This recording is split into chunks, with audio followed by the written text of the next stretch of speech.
Hello, everybody, and welcome to the Reinvent Money Show. My name is Paul Buitink, and today I have a very special guest, and his name is Michael Avery, who's a strategist at Rabobank International based in Singapore. He speaks many languages and he's lived around the world, including in Russia in the 90s. He also publishes regularly on Zero Hedge, which is where I read him first, and I'm very honored to have him on the show. Welcome, Michael. Great pleasure to be here. Thank you for having me. Yeah, we're going to talk about a lot of interesting stuff today, mostly also about the dollar, the strength of the dollar and the future of the dollar. But first, I would like to talk a little bit about what you mentioned earlier this year, a so-called meta crisis we're in. What is a meta crisis? Well, to define it specifically, a micro crisis is something that happens at a very low level. A macro crisis is the kind of thing that we're used to when we're looking at an event in one country or maybe a one region or one specific asset class. A meta crisis is something, using the Greek, that exists as an umbrella above that.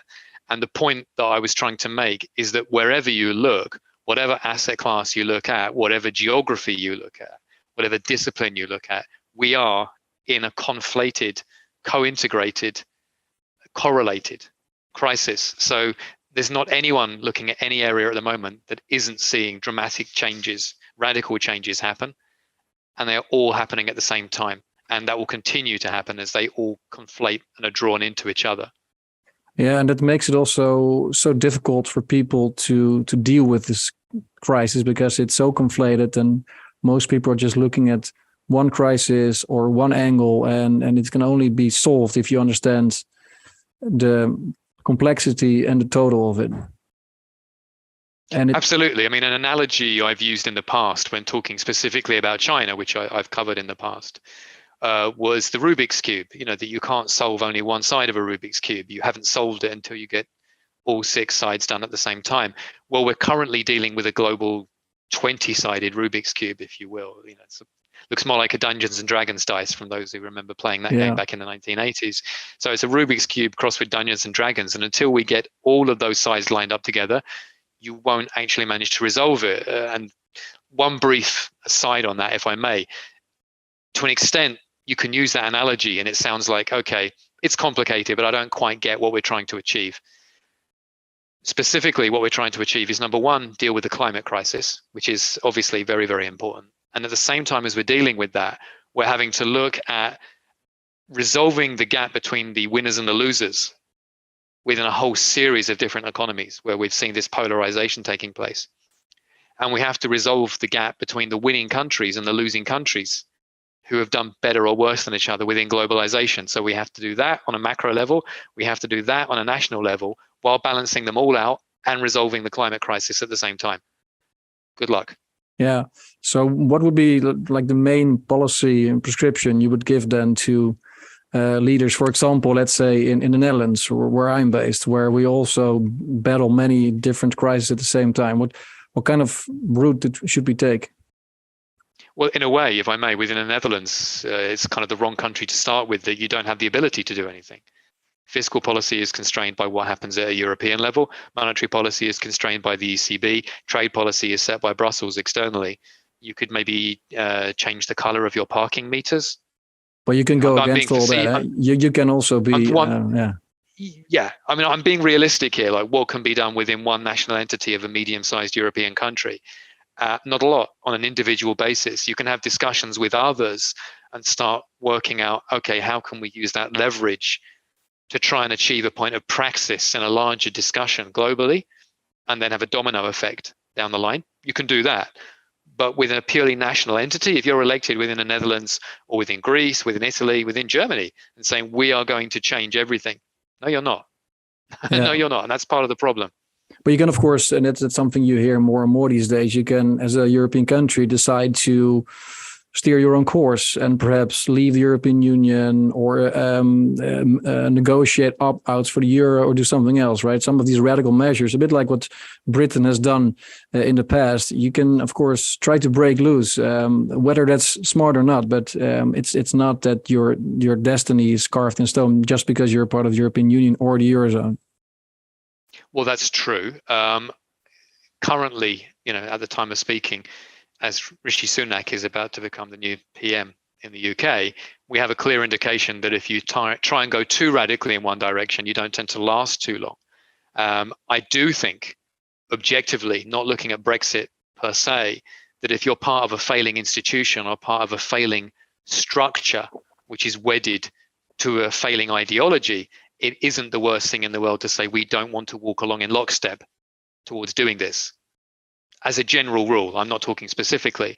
Having said that, in a world in which part of this meta crisis involves a breakdown of an architecture which allowed smaller countries to try and achieve more than they used to historically and to punch above their weight, if that architecture is collapsing, like the WTO, for example, that doesn't actually suggest it's a very sensible time to be striking out on your own. It still suggests it's a time to have strength in numbers and to be clustering together. And I suspect, now talking specifically about the UK, that that's a crisis that the new Prime Minister will have to deal with, as the one before he did and the one before her, which is, how do you strike this new balance in a more dangerous geopolitical meta-crisis world, whilst recognizing that the institutions that you might want to go back to are themselves deeply flawed and moving in the wrong direction.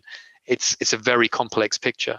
Yeah, it's a tough choice, of course. But at the same time, earlier you said you cannot do much fiscally as a European nation. At the same time, a lot of European nations, they completely disregard Maastricht norms and do whatever they want to do, especially during Corona times. But also, again, now, look at what Germany is doing, compensating households. A lot of countries are doing that. So again, these fiscal rules that Eurozone nations are supposed to play by are completely being disregarded. So it's in that sense, you can steer your own course as a Eurozone nation state. Well, I think you make a good point in that what we take as the sacrosanct rules of the game are never that. They're always political. They're always mutable. And they're always cheated on by those with the ability to do so. I mean, within the Eurozone structure, that's been true since the very beginning. Several countries who were made members didn't meet the criteria from the very, very beginning. I mean, that's a whole separate discussion that one can have there, but it applies outside Europe too, that, these are the hard and fast rules, except for me and my friends, or except for this day of the week, which really underlines a greater truth, which is part, again, of this meta crisis, which is for people who say that markets are always the byword for everything, that we must always have markets as the religion that we live by. I say to them, how much trading was done last Saturday or Sunday? And the answer is zero. How much trading was done in children's organs? Zero, hopefully. It's illegal. So we have a social setting within which we let markets operate or not. And because we're social beings and political beings, we shift them around all the time. So what we're seeing now is a flux in our understanding of what the rules should be, rather than attempting to try and tie ourselves into a straitjacket of the universal rules set down in stone. We are carving them in stone or eroding the stone if we don't like them anymore. Yeah. And how sustainable do you think the euro is? If you look at, for example, Joseph Stiglitz, he's on the left side, he's been very skeptical about the future prospects of Europe unless we integrate even more. But there's a lot of resistance, especially in Holland and Germany, to go that route. So on the right-hand side, of course, we see a lot of skeptics. But there seems to be consensus on both sides of the aisle that if we don't have a full political or fiscal union, the euro at some point is doomed. What do you think of the long-term prospects of the euro? Well, it depends how long-term is. If you're saying 5 years, I think you can certainly see there's more than enough political will behind it to try and keep it together over a 5-year window. Will that involve compromises? Yes. Will it involve sacrifices? Yes. The longer out you go, the more that the logical flaws that you're pointing to will eventually emerge. For me, what I think is a very important talking point is this, that you're currently seeing the entire structure strained in a manner in which it hasn't been before by inflation and interest rates having to go up. All the previous crises were resolved by a backdrop of no inflation and the ability of interest rates to go down to zero and below zero, and central banks to create liquidity ad nauseum, ad ridiculum, to paper over the cracks. Now you can't do that anymore because you need to raise rates, or you need to do that and raise rates, which is something I've been arguing would happen all year. We start to see the illogicality of the system and the stress points of where it could break down eventually. Because going back to this meta crisis again, if we can't get serious fusion, shall we say, with Germany saying we'll pay for all of you, which is basically what the rest of Europe is hoping for, or the current account surplus countries, including the Netherlands, being in that position. If you can't get that during a war, and we are in a war now, Europe isn't fighting with bullets directly. Luckily, the Ukrainians are doing that for Europe, but Europe is, along with America, bankrolling that and supporting it. If you can't get that consolidation and that solidarity happening during an event like this, when will you ever happen? Yeah. Well, exactly. So I'm not saying it won't happen. That's not my forecast, but it's a crucial point in history, because if it doesn't happen now, it's never going to happen over anything else, surely. Yeah, and you said earlier the illegality. It's a difficult word for me as a non-English speaker, but basically, so fiscal policy and monetary policy are not in tandem at the moment. They're not aligned. On the one hand, you have the ECB trying to raise rates. On the other hand, you have national governments doling out money in order to save the people. So clearly, that's not how it should be. That they should work in line, right? But we are at the end of a long-term debt cycle. I disagree. Sorry, can I leap in for a second there, Yeah, Paul? sure. I think that's part of the crisis.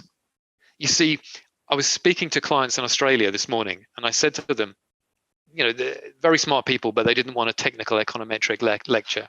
Who does? I said, neoclassical economics, which is how most economists think, and I don't place myself in that camp openly, but it's how most of the market thinks. It's deeply flawed for any number of reasons, which we could spend hours talking about. But one of them fundamentally is this: it presumes it's a universal truth, and I've just shown that isn't true. We've just discussed how the rules can move. But effectively, it thinks that all of us as individuals, as economies, shall we say, are in their 20s forever. Now, I remember my 20s quite vividly. I'm sure you do too. There was a lot of fun, a lot of good times, a lot of drinking. A lot of hangovers which you recover from pretty quickly. A lot of beating yourself up and getting up off the ground and dusting yourself down. Yeah, good years. Yes, older and wiser, and having a few hazy memories of it and carrying on. It doesn't happen so much in your 30s. It doesn't happen so much in your 40s, and in your 50s, that's a good couple of weeks to recover sometimes, if you recover at all. That's the life cycle of a human being, sadly. Give or take the tolerances of certain individuals, for more or less. I actually think national economies follow a similar path, because if you look at an inexorable increase in debt in the background, for example, and I'm not talking about public debt here, which is where the focus usually is, I'm talking about private debt. As that is built up, that's the equivalent of aging. That's like cholesterol clotting up your arteries, or the equivalent of your kidneys and your liver not being able to take what they could before. And if you try and live like you did in your 20s, it's going to have consequences.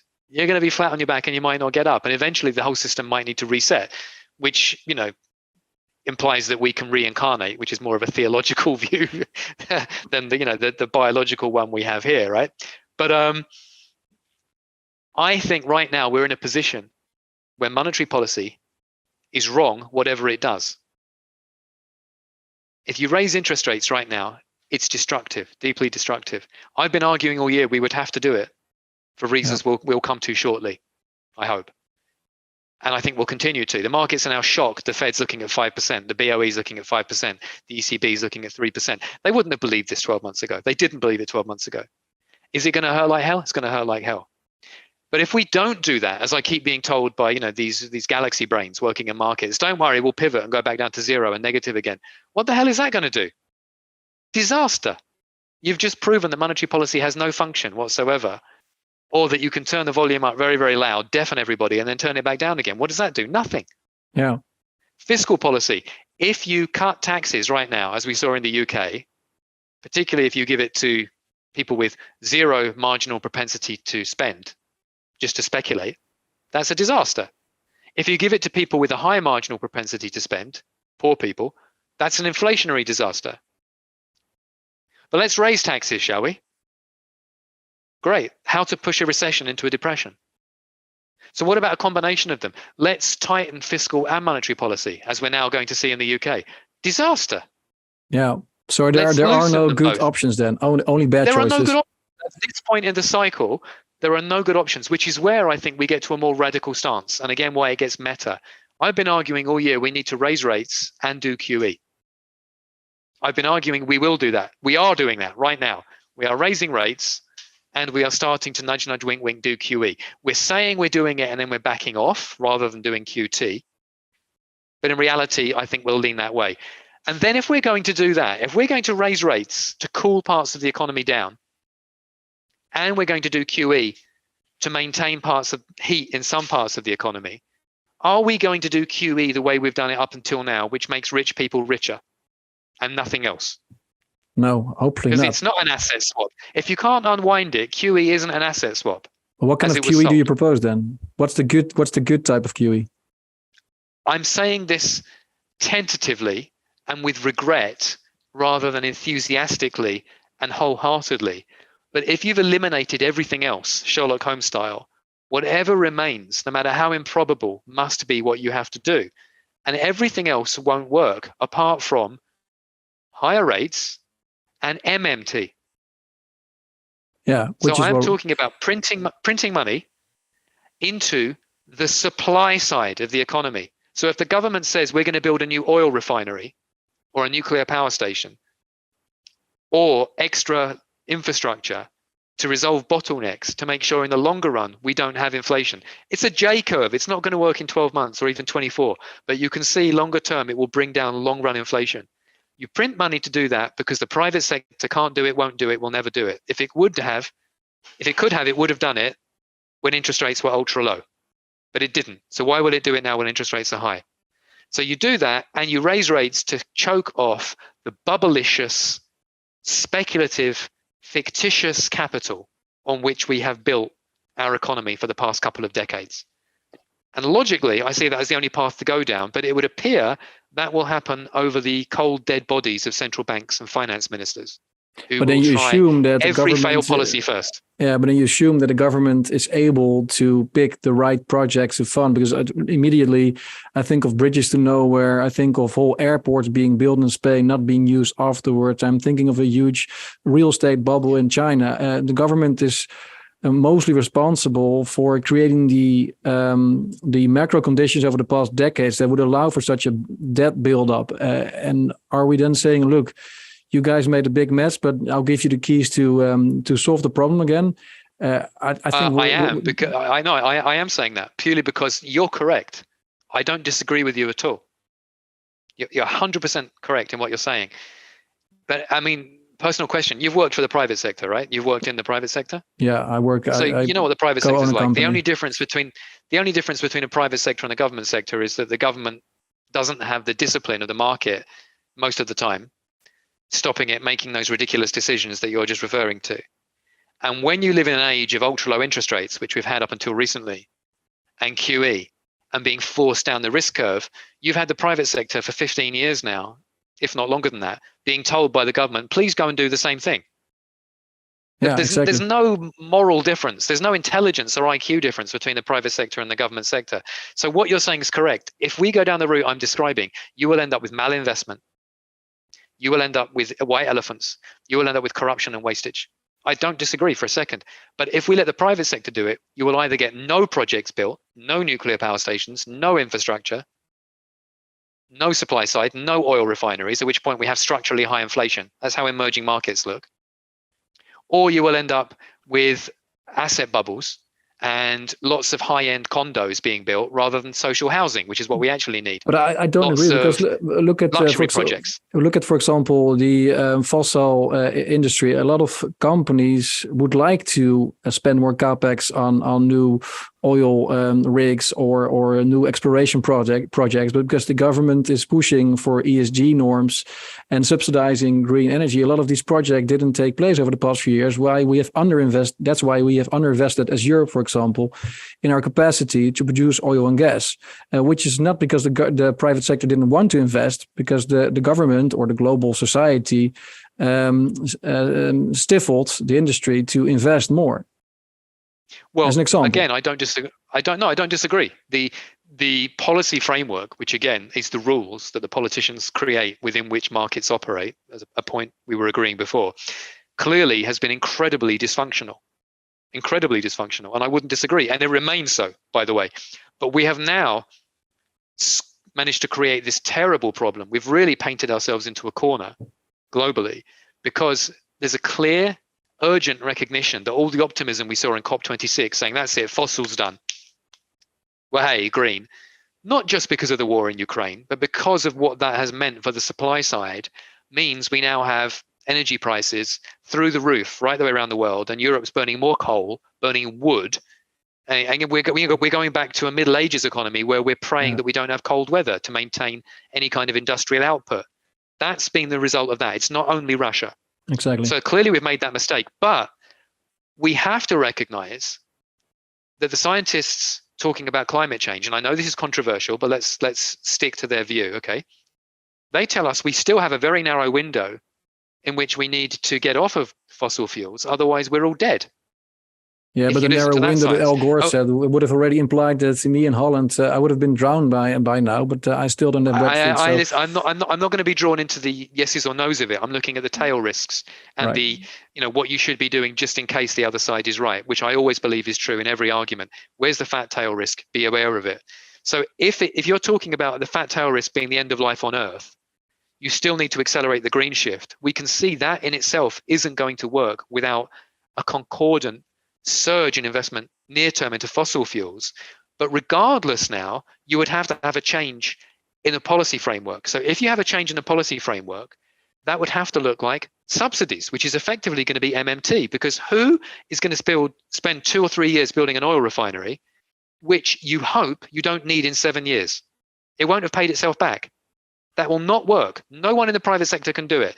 So you have to have money thrown away down the drain by the government. There's no return on that, which is MMT, effectively, in order to get a supply side response to this. And I think the clearest analogy to it is a war. During a war, you use every technique you've got. You use old technology, you use super technology and super weapons, and you try and develop all of them within your production parameters. Yeah. Hoping that one of them will win the war for you. And after the war's over, you close down production on the ones you don't need anymore. But we're in multiple wars at the same time, and we're trying to fight them with a very conventional, conservative, neoliberal economic framework, which guarantees we will lose. Yeah, interesting take. Yeah. I mean, we can discuss this for hours, but I want to go back to the euro. So let's say, because you agree that central banks should raise rates now, right? I mean, it's sort of inevitable. And like you, I also believe that they will keep on doing that, especially in the US. And markets are wrong. I think stocks will go down a lot more because Powell will keep on increasing until something breaks or until inflation is back to 2 or 3%. But in the Eurozone, things are, of course, slightly different. Italian yields are already close to 5%. Can the ECB effectively keep on increasing rates with the sovereign debt bubbles being so high? I mean, how much further can they go before we have another sovereign debt crisis in Europe like we had 10 years ago? Well, no one can say specifically where the line in the sand is. But this absolutely feeds back to what I was just saying, because what we are going to see and what we are already seeing, even if the policy is so logically inconsistent within these traditional pre-meta crisis frameworks of how things work, that people have difficulty even talking about it, let alone writing reports about it, we are going to have to see the ECB keep raising rates and buy government bonds at the same time. And if you look at them, particularly in Italy, they've been largely the key buyer of Italian government debt. So effectively, it's price insensitive. It doesn't matter what the yield level is. But how do you then intervene? If you intervene to try and push down the yield level, to push everyone else down the risk curve, that's not the way you go. That's not going to work. But let's say, for example, the Italian bond yield is 4.5%, 5%. Let's just say, hypothetically. Provided that the Italian government is borrowing for free, The nominal yield is 5%, but the ECB is buying off them for free. So effectively, that doesn't matter. And the Italian government is then investing in emergency fossil fuel schemes, supply side shifts to try and limit the structure of inflation, which is now emerging in Europe and in other places. But the private sector, which would otherwise respond to those lower yields, to that push down the risk curve by speculating on all manner of projects which are inflationary and drive demand, that doesn't happen. That's the project you need to be pursuing. And effectively, it takes you back to the world we lived in before Bretton Woods broke down back in 71, 72, 73. Before we had globalization, before the euro, before you had one base interest rate in every economy, all of which, of course, look back to the Fed one way or another, and where that interest rate then sets the cost of funding, and free global markets allow it to flow around the world pretty much how it wants, except in China. And everyone decides what they do or don't want to do with the money. That's the mental map we have now. That's part of the meta crisis. That's finishing. We're going to have to go back to a world where central banks say this is a national priority, and the government agrees with them. That isn't. This sector pays a 5% interest rate. That pays 0. You pay 8. You pay 2. That's not a risk premium. That's not a credit spread. That's a national security decision. Yeah, interesting. And you might have to have hypothecated credit. Yeah, and the UK is in that sense ahead of the curve, right? In UK, we already see this playing out. And in Japan, of course, forever already. But to the Eurozone, you don't have this national central bank and government working in line like you just described, because it's such a messy situation here. For example, Dutch people would be upset if the central bank keeps on buying Italian bonds, especially given inflation so high. So that would lead to euro skeptical sentiment within Holland if the ECB keeps on pursuing your path. That might lead to, I think if the ECB continues that path, it would probably lead to a revolt amongst voters in surplus nations such as Holland. Well, let's invert that for a moment. Remember, this is a hypothetical discussion that we're having, even though the meta crisis is very real. Okay, this is not me making a forecast about what the ECB will or won't do. And I'm sure we'll be talking about the dollar in much more detail in a moment, just to keep moving the football around the pitch. But I would say to that point, flip it back the other way. So let's say the ECB doesn't buy the bonds. Let's say you have to keep raising rates, which we're agreeing you have to do. Otherwise, what is the point of monetary policy? Inflation expectations will be embedded in the system. Then what do? Well, you blow up the Eurozone periphery. Yeah. How is that better for the Netherlands or anyone? How is that better for the Eurozone? Well, at least that would be perceived as fair game to remove moral hazard from the system. You have too much debt, you have to go bankrupt. That's what should have happened with Greece in 2015. It didn't happen. And should happen now possibly to one of the peripheral countries. Otherwise, you keep on kicking the can down the road, and they will keep on disregarding the rules. I mean, you will never solve the situation in that way. Well, first of all, there is no situation to be solved. If we go back to real Greek stories, let's think of the story of Hercules and the Hydra. Sorry, Jason and the Argonauts with the Hydra. When you cut the head off the Hydra, 2 heads grow back. Yeah. That wasn't about a Greek monster. That was about what reality is like. You solve one problem, you create 2 new ones. And that's what people in economics, again, don't think. They have this completely artificial view that we do this, everything balances, and then we carry on happily. Life is not like that. So I understand the logic of what you're saying, but there is no solution. And in fact, it brings me back again, it's such a useful analogy, to this meta crisis, because you can't rely on a neoclassical framework to think you can resolve it by balancing everything. That won't work. You therefore have to have a different mentality or a different set of lenses. So what you're suggesting is the Austrian view, which is effectively get the government out of the way, maybe even get the ECB out of the way, let the market set interest rates, and those who blow up, blow up. Busted. You caught me. Yeah. The problem is that the Austrian view tends to blow up society with it. It's a really nice, intellectually robust framework. I particularly like the fact that the Austrian view says that you can't model an economy, which I agree with completely. Yeah, I don't like the fact that it argues for exogenous money. That's effectively saying we can't afford the police. So whoever's biggest and strongest, or who's already closest to looking like a mafia, will be the ones who run the world instead, or get to run the local economy. That's what happens if you don't have a police. Like, from a political economy perspective, I can't help but think that's true. Why people who have gold should be the ones who control anything versus the ones who don't happen to have gold is completely arbitrary. You might as well say why people with blue eyes should be running things rather than people with brown or green eyes. We've tried that in Europe, by the way, not a good idea. So Austrianism, I don't buy. But then what else are you going to go for? Are you going to go for Marxism? Actually, Marxist critiques of the mess we're in now really carry a lot of water. But the Marxist philosophy of what you do next carries none, because there isn't any. There isn't any. We don't know what to do. We know what to critique.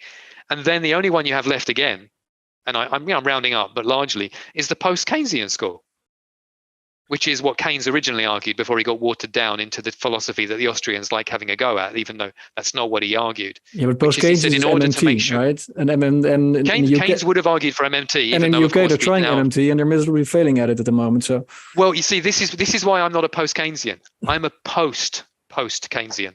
And a post-Keynesian says his ideas would work if you are the US and a hegemon, or if you run a large trade surplus, which usually means having a large military to make sure that you can maintain that trade surplus. So if you run a large trade surplus, not like the Netherlands does, passively hugging onto Germany, if you run a large trade surplus because you dominate technology and supply chains, everyone has to buy from you because there's no alternative. And you effectively control financial markets because of the surpluses that you run. You get to determine where they flow around the world. Let's call that Pax Britannica, which it used to be. Yeah, sure. You can claim it's free trade as much as you like. It isn't. It's mercantilism. Yeah. And post-Keynesianism is a resigned, depressed, let's look at the long run of history. I don't like it, but that's the way history's always been. Reflection of the fact that what you're talking about is mercantilism, which is what everyone now says who's honest, that we are moving back towards. So Austrianism isn't going to pay for your government to build a military to defend itself. It's not going to work. Austrianism only works if you back it up with mercantilism too. And then effectively, you might as well use your own currency rather than gold, unless you've got all the gold, in which case effectively gold is your currency and it's still mercantilism. Yeah. So we need to be looking at these things in objectivity, in the big picture, over time, and objectively. And if we do that, we see it really is a meta crisis. And neoliberalism and neoclassical economics have no answers. I would love to have a whole ranging philosophical debate about everything you just said, but let's just also, because we don't have that much time left, I know you have a very, very busy agenda. Let's focus on the dollar a bit more, because the dollar has been rising in value versus almost all currencies, apart from the ruble, I think. Lots of countries and companies in emerging markets suffer as a result because they have a lot of dollar liabilities, usually build up in the euro dollar system, the offshore dollar system. So it looks like things are going to break there if the dollar keeps on rising. What's your take on a potential emerging market crisis? I think if we carry on hiking rates the way we are at the moment, we will get one. In fact, I would say we already have one. We're just not choosing to designate it as an emerging market crisis because it hasn't blown up dollar-backed assets that really matter to Western investors. This is part of our mindset. You know, if I'm losing part of my pension fund, it's a crisis. If Sri Lanka becomes completely destabilized and the politicians literally have to flee the country and people are going hungry, that's not a crisis because I didn't invest in those bonds. Yeah. So we already have deep, biting, really existential emerging market crises happening. We're going to have more if we carry on going down the route we're going now. Whether you define that one way or another, we will have more. Yeah, and then my question would be, is that then good or bad for the dollar as a reserve currency? Because I had discussions about that with several experts, and my gut feel says that, look, if you're an emerging market country or company and you basically went bankrupt because of your dollar liabilities, you might think twice after the reset, after the renaissance, that you're going to borrow again in that currency. Of course, if there's no alternative, possibly you're sort of implicitly forced to do it again. But how good is it for the dollar if as a currency reserve to keep on strengthening? Well, I agree with what you've said. I don't think there is any alternative. I really don't. If there were, it would already have emerged. I think the lack of alternative will only be underlined by the next existential shift that we're seeing happening in the background, which is the move to central bank digital currency, which, by the way, to segue back, perfectly opens the door to what I was describing, which is higher interest rates, hypothecated credit, and effectively MMT happening at the same time. Here is a Gosplan style Soviet allocation of credit specifically to build this, and that money can't be forwarded to anyone else because blockchain wise, we can see where it's going. That's what the Soviets wanted to do, but couldn't because they didn't have the technology or the quasi market system to make it work. But are you saying it's the driver behind, for example, the ECB and European governments to come up with a digital euro as soon as possible so they can actually implement some of these policy suggestions from you earlier? Is the digital euro needed to live in a world like that? I think you're crediting central banks with far too much intelligence to believe that's why they're doing it. I think it's a flashy new toy, which people with Facebook and Google envy, we're looking at and thinking it's sexy. And it's like when everyone in 1999 was talking about the millennium bug without understanding it, and then nothing happened. This is like, well, it's digital. We're central banks, which are very old fashioned, but we want to go digital because it's sexy and I might earn more getting a job in Silicon Valley afterwards. But that's why they're going for it. I mean, if you look at some of these papers from the BIS and some of the papers from the ECB, they explicitly say that one of the benefits could be that they could have deeply negative interest rates, or that they could influence spending habits. Right. So you're not giving them enough credit, I think. No, there are people in those institutions who do get it. Look, I'm a bit facetious and I make jokes. It's the way I work, right? But there are people in those institutions who do get it. But genuinely, I think from my interactions with various different entities, I don't believe that this is a widespread tactical plan agreed from top to bottom, that we're rolling this out because in 12 to 18 months we need deeply negative interest rates and we need to be setting up a quasi-Soviet Gosplan system. I think it will allow that to happen. I think it will open the door to it. I think we could well see it happening. But I think that a lot of the driving impetus behind it is much more mundane, silly, and just, this is a thing we need to be doing because we need to be doing a thing, which is very often the case across bureaucracies over time, right? So I don't think it's a war-style Manhattan project digitally, but we're kind of losing track of where we were going on this. That this is only going to ring-fence the dollar's superiority, I believe, and a number of people have argued for quite some time, quite vociferously, big public market figures, that the dollar would get weaker and weaker. My view has been consistently, no, it gets stronger and stronger. The bigger the global meta crisis gets, the more people realize there is nothing else you can turn to. Nothing. Gold won't help you. The ruble won't help you. The renminbi won't help you. The yen's no good. The euro's no good. You may not like the dollar, but there is no alternative. And I'm sure you've had people on this show saying exactly the same, far better than me, and with more passion and detail than me. But that's definitely been our long run view.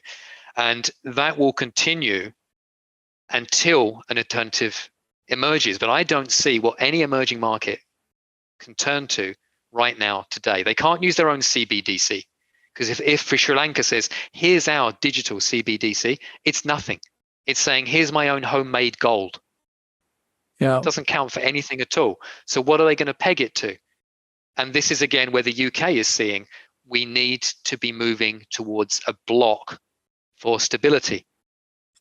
And if the world fragments, as it's starting to fragment, which camp, which block, which anchor, which CBD do we gravitate towards based on what political economy? Neoliberalism, Austrianism, Marxism, post-Keynesianism, post-Keynesianism?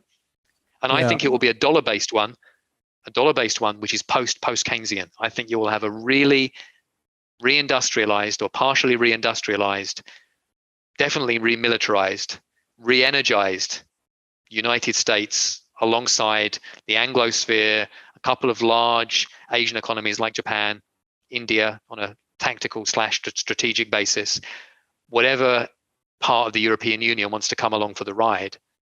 And that will be the new currency standard. And the rest of the world will have to continue to accept it's either that or we go back to a completely fragmented world where we don't really have a stable basis of accounting, international trade, or for collateral.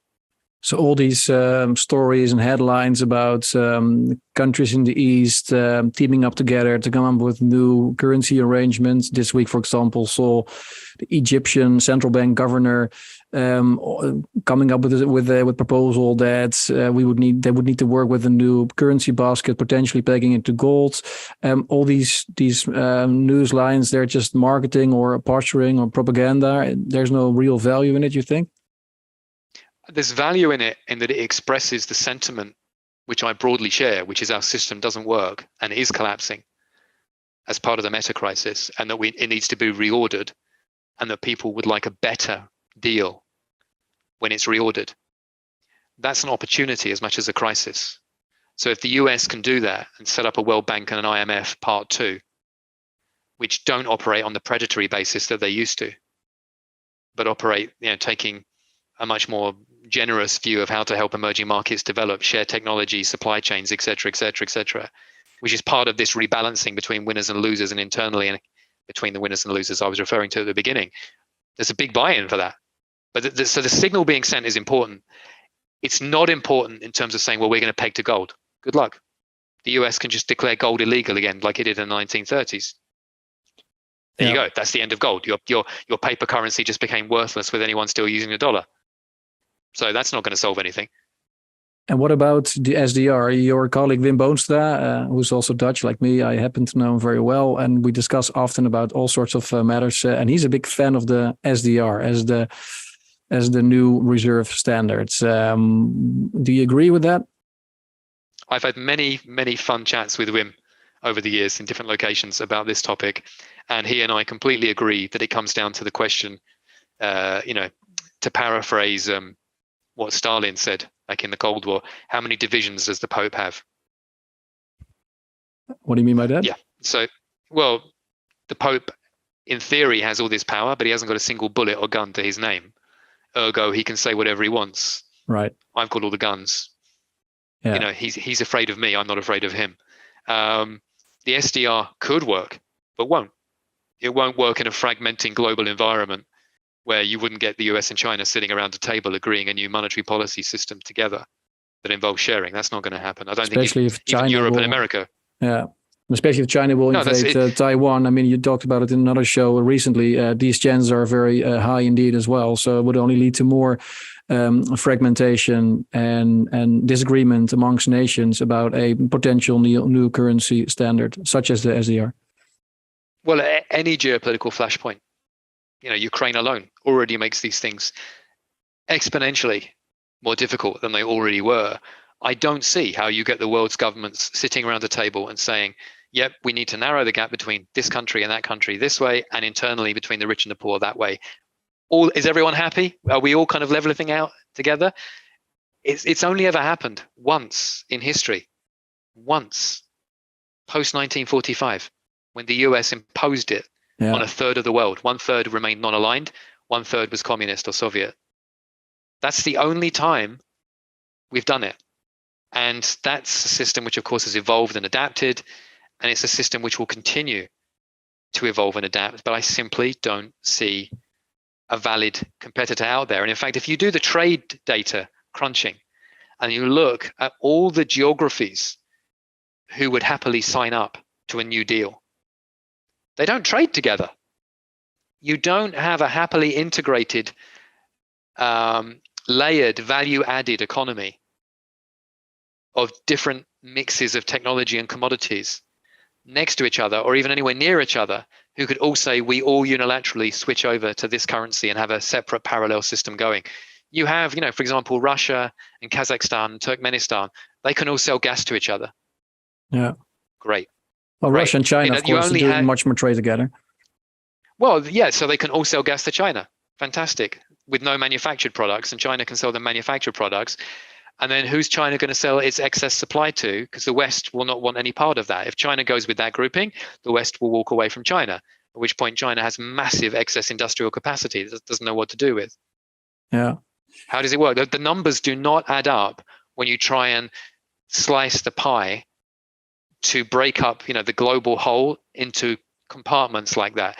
It does work for the Anglosphere.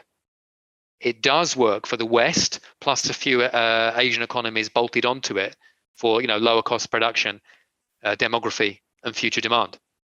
So there's only certain ways you can rearrange that puzzle, and it works very well for some and for the dollar, and very badly for the others. And it's not sexy to do that number crunching, but I've done it. I published a report on it earlier in the year called "Why Bretton Woods 3 Won't Work." And I haven't like read to think it shows is it publicly available, or can I put it in the show notes? Yeah, it's publicly available. It was on Zero Hedge, and I'm sure we can get you a copy of it. I'll send a link. Then I'll put a link in the show notes. Then maybe a final question, sure. Michael, because I know you're busy, but because I promised at the start of the conversation that we would also talk about the dollar shortages. Perhaps you can say something about it briefly. What does it mean? Is it true that there's currently a dollar shortage, and what does it mean effectively? I always find that phrase quite amusing. Let me be very honest. Whenever I hear it, I kind of scratch my head too. Like, where did the dollars go? Yeah, and which dollars? Like treasuries, bank deposits, reserves? What does it mean? Well, exactly. You need to ask more questions than nod your head in response when you hear that being said. And I can't help thinking someone took dollars, leveraged them, which of course happens with the euro-dollar system, into an asset which is nominally a dollar asset, but only on paper or electronically without dollars behind it. And then that asset moved very sharply the wrong way, and they lost those dollars. And suddenly you have a dollar shortage. You actually still have the same $7 trillion outside the US, which is like the global stock of FX reserves. I mean, that number moves around a bit. Last time I looked, it was around 7 trillion, okay? Something like that. 3 trillion of which is ostensibly in China, although that's a magic number that never moves. But you've got layers and layers of dollars on top of that, maybe 43 trillion at one estimate on top of that. Yeah. So you blow up asset prices, suddenly you have a dollar shortage. No, you don't. You have the same dollars you had, but someone speculated in it, probably heavily leveraged, lost their money, and now I need more dollars. Where do I get more dollars from, please? That's the game that's being played. Yeah, so basically you're saying that the euro-dollar market in size then shrank a lot over the past few months. Well, it did in terms of the valuation of assets abroad. That's one way to look at it. But its importance hasn't gone down in terms of that decline in scale.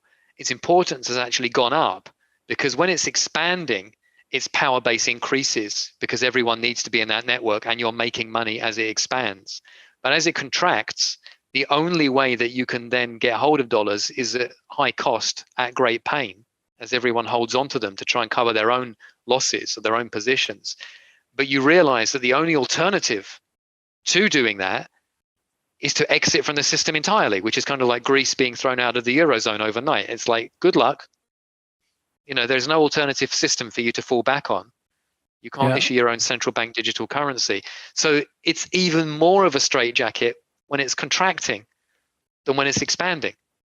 Exactly. And what they then usually mean with the dollar shortage is that there's not enough collateral because a lot of participants in that system, they're asking more and more for pristine collateral, meaning short dated US treasury bills, for example. So it seems like there's a shortage of that. Is that correct? There's a shortage of quality collateral. You're also seeing in every major market, including the treasury market, a shortage of liquidity, which is why volatility is picking up too. Partly because of that, partly because of market confusion over which way things are heading, and markets view that actually they do know which way things are heading, which is higher rates, and therefore you don't want to hold that asset. So it's a horrible toxic cocktail of all of them together.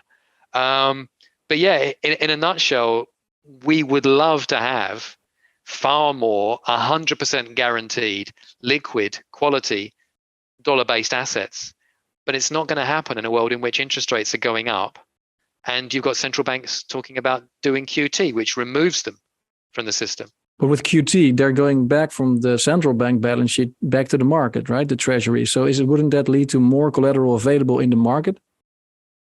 Well, yes, technically, but then equally you're having to give up money for it, which is about as good an asset as you can possibly get. Reserves are sterile assets that you can't really use anyways, what Jeff Snyder always tells me.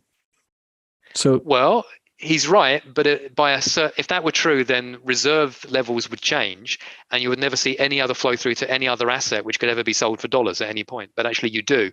Reserve assets do flow through to other assets after a while. That's why you see other asset prices move up along with the change in reserve levels. And eventually, someone can cash out and say, "I'm selling my house," or "I'm selling that particular share price, for $1,000 a share when it was 100." That is an injection of dollars into the economy, which is why rich people get richer by doing it. Otherwise, it would be an entirely pointless accounting exercise which didn't do anything. I agree with Jeff, it doesn't do anything useful. I agree with Jeff, it doesn't do anything fair, but it isn't completely true that it doesn't do anything. I'm opposed to what it does do. Yeah, so it led to massive wealth redistribution, basically, right? And massive wealth redistribution, which must therefore mean there are dollars there. Otherwise, it's just completely compartmentalized. It's trickle-up economics. You've got something called a reserve asset, which does nothing for anybody, and that ain't true. Yeah. Well, I will stop the conversation now, Michael, because I know you have to do other things as well. But it's just I could keep on talking to you about all these things for hours. But I think we've been talking for an hour now, so. Thanks a lot for all your insights. It was very interesting and also amusing. I learned a lot, and I would love to do it again in a year or so if you're okay with that. Certainly. Let's see how much deeper we are into this meta crisis a year from now. Yeah.